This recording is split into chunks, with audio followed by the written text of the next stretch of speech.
guys, welcome back to my channel where we turn drifted treasures into fashion gems. So today we are turning a shirt into a top. So this is a perfect shirt of cycling you need to try. So I saw this on Pinterest. I fell in love with it, the whole concept, the contrast between the waist and the bust area.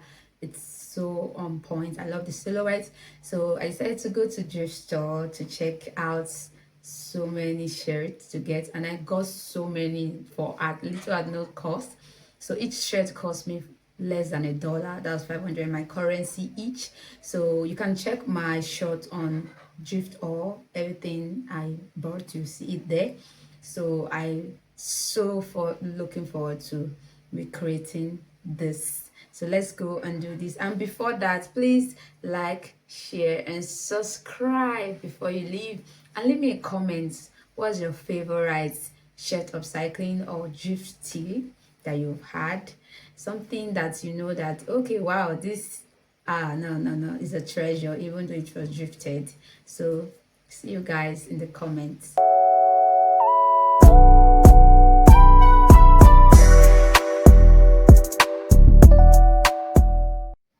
So let's get to it. The first thing is to get a button-down shirt. The bigger the better for that perfect ruffle effect or gather effect. So the first thing I'm just going to do, I'm just going to measure where the half cut is going to be. So you can decide for yourself. Me, I'm using 16" from the shoulder.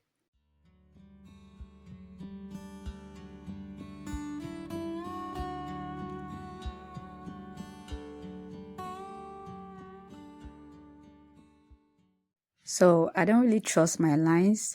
I'm just going to use this trick in cutting it. This way, it will come out straight no matter what. So you can do same.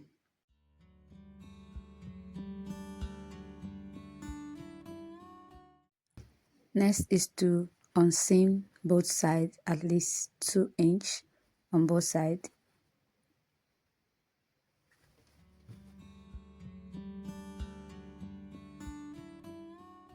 So now I'm going to create a channel for the elastic band for the back side of this top. So I'm just going to fold one and then fold again, then sew to create the channel.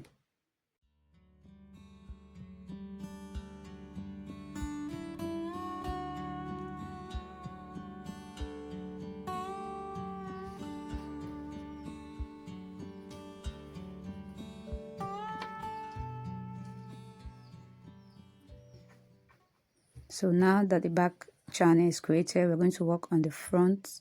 So this front part, you can actually leave it like this and gather, but I wanted to have a bit of shape, so I'm just going to curve it and take off 3" from the center. So I'm using my curve ruler. This is easier to use than using your hand to just curve it, but you can still use your hand if you're a good drawer.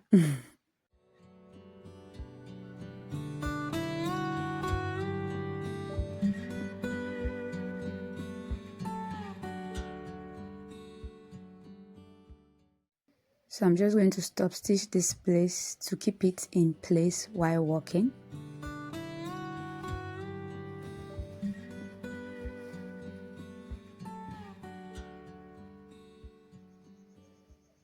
I'll do the same thing here to keep it in place, and then I'm going to close this side because there's a slit at the side of the shirt, so I don't want it. So I'm just going to close it. Now I'm going to place in the waist measurement. For this waist measurement, you make it at least 4" lesser than your waist because of the lacing at the back. So it doesn't need to be your exact waist measurement. You minus at least 4" from it. So I'm going to use this piece I removed from the top to cut out this place so that the shape will evenly fit into the other part like a puzzle.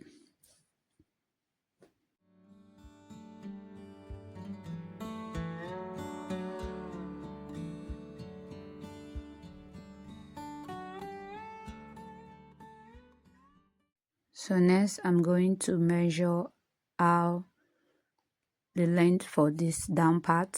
So it depends on you. I did my 7-inch from that top part.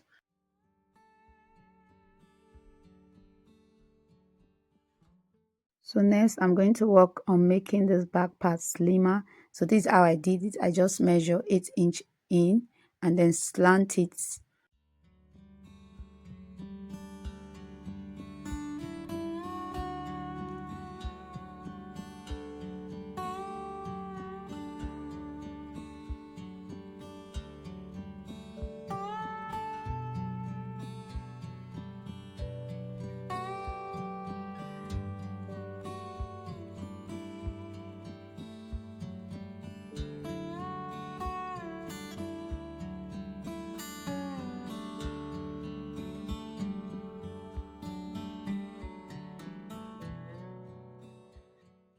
So I went ahead to sew a running stitch. So this is what I'm going to use to gather on this front part. So just make sure the two parts of this front part are equal so that it sits properly.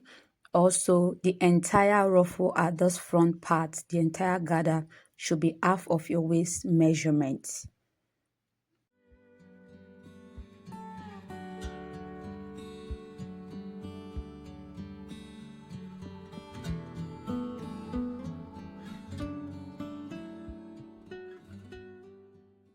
So as for the elastic band, I'm just going to put in an elastic band that is 4-inch lesser than half of my waist measurement, just to keep it firm, not too tight.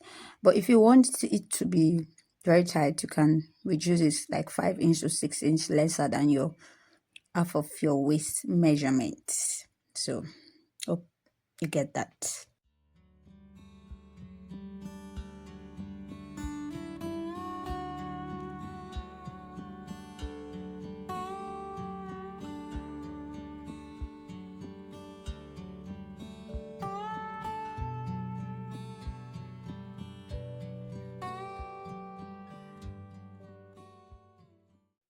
Next is to attach the down part to this top part.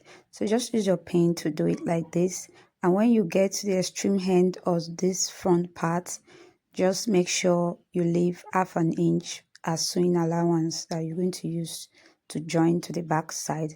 So you do the same for the other end.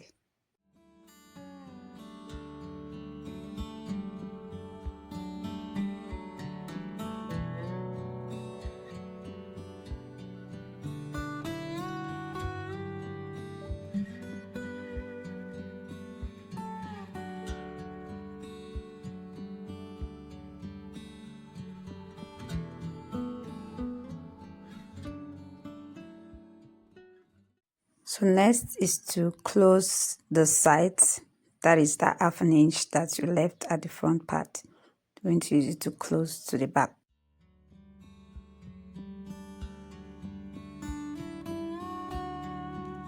So next I'm going to turn all the raw edges on this side and the down side one time. So I'm going to close it twice, but first just close it. So I decided to use the hem of this shirt to create the loop for the back part. So this is where the lace is going to go into. Then I used the extra fabric to create a long strap for the lacing. So this is what we are going to do now. We are going to work on the back part. See, I've turned it in once on this side and the down side. So nice, I'm going to put in the loop for the lace. So this, I'm doing it. Just place it like this and then sew.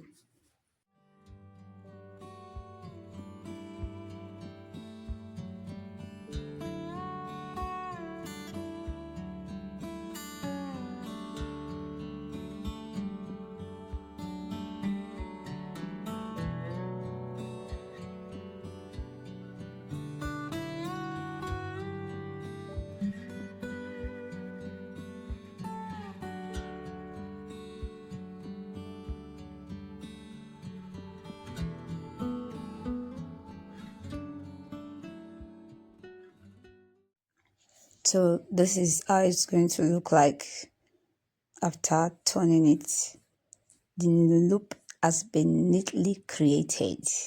So that's just trick to placing this. So next I'm going to now turn it the second time, this side and the downside, just like this. So this will give it a very clean finish.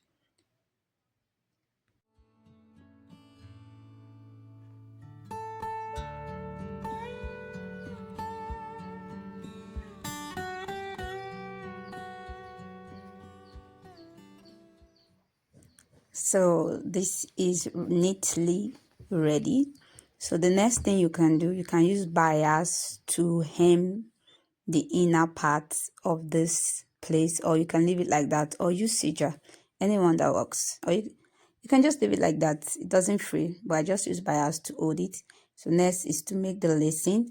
So this top is as good as ready. What do you guys think? Do you think it's something you can recreate? Leave me a comment if you're going to try it and give it a chance.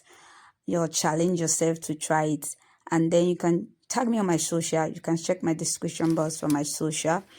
Also, the top I'm wearing at the beginning is a wrap top. You can actually see how you can make it on my page. Check my shirt upcycling playlist and you see different shirt upcycling ideas. So thank you guys so much for watching. I really love how this turns out and how it's looking on me. So give this video a thumbs up, like, share, and subscribe before you leave if you haven't subscribed. See you in the next one. Bye for now.